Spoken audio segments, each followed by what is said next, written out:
Lauta është një instrument metela, siç e shikojmë, edhe shumë, domethënë e ngatrojnë o kitar i thonë, ose i thonë mandolinë më shumë. Po është komplet, domethënë, tjetër gjë, si në ana e tingëllimit, edhe në ana e lojës që bën instrumentisti. Dhe është një instrument që është i rëndësishëm në një orkestër të muzikës popullore të jugut dhe të Shqipërisë së Mesme. Kurse lauta është një instrument tjetër që përdoret në zonën e Veriut. Edhe për shkak të emrit që kanë të përafërt, domethënë shumica i ngatrojnë. Shpeshherë i ngatrojnë.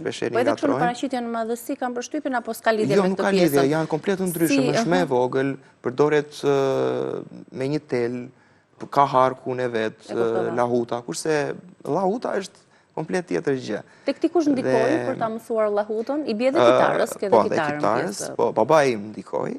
Ai ka qenë pjesë e sazeve të Laverbariut, duke i binte lahutës.